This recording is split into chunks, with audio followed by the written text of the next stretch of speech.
The Galactic Council Chamber, a colossal ring of marble and starlight, rarely knew silence.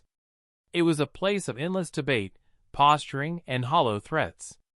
But today, there was no sound, only the faint hum of the core stabilizers and the flicker of holograms relaying a single devastating truth. Earth had struck back. Counselor Valen, a slender, silver-skinned diplomat of the Threx Union, replayed the footage again. Distant colonies burning. Enemy fleets drifting as fields of wreckage. An entire invasion force, erased, within 3 standard days. "This cannot be real," he whispered. "It is real," said Zara of the Core Dominion, her carapace rattling. "And we brought it upon ourselves." 3 weeks earlier, the Jacal Alliance had made a grave miscalculation. Seeking to claim Earth's outer mining colonies, they launched a decisive strike on Europa Station, destroying habitats and, fatally, slaughtering over 3,000 civilians. Among them were children. The Council had tried to mediate, offering Earth reparations. Earth refused.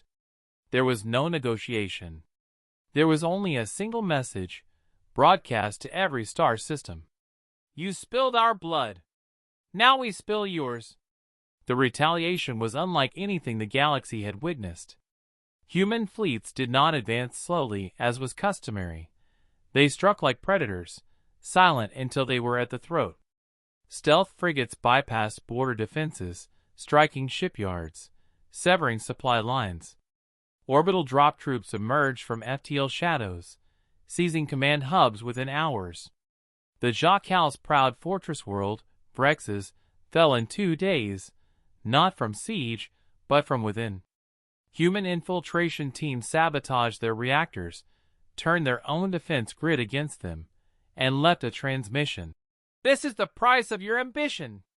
In the council chambers, delegates watched in stunned silence as planet after planet capitulated, not to occupation, but to humiliation. Earth did not enslave, did not colonize. It dismantled armies, exposed corrupt warlords, freed prisoners, and left behind nothing but scorched military ruins and a warning. "They are efficient," muttered Counselor Valen. "They are vengeful," corrected Zara. "And they are not finished." When Earth's representative, Admiral Yara Chung, entered the council hall, she did not come with a fleet. She came alone, her uniform unadorned, her face unreadable. "Terran High Command acknowledges the ceasefire request," she said simply. A dozen voices erupted, pleas, condemnations, demands for explanation. Chung raised a hand, and the noise died. "You asked why our response was so decisive. I will tell you, because you taught us diplomacy means nothing when the blood of children stains the stars." She activated a hologram. The destroyed Europa Station, its domes cracked, its schools reduced to frozen debris. "We did not retaliate for conquest," she said. "We retaliated so no one will ever think to touch our people again." The Jacal ambassador, his scales dulled with shame, rose weakly. "We miscalculated," he rasped. "We believed your species, slow to anger." Cheng's gaze was cold steel. "We are slow to anger. But once angered, we do not stop." A murmur rippled through the hall.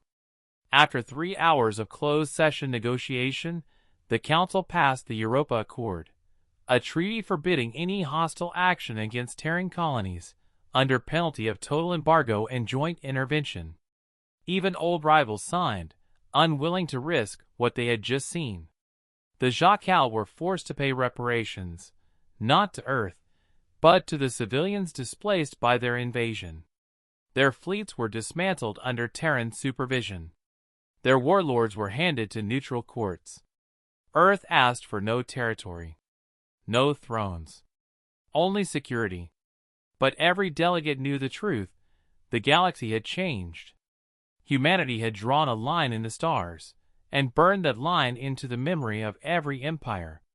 Years later, cadets studying galactic politics would watch those same recordings in silence.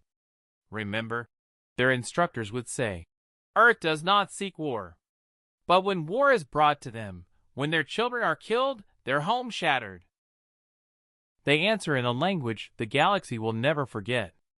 And so the Council, once arrogant in its power, learned to fear the quiet planet from the Sol system, not because it was the strongest, but because it was the one that would never again bow to threats.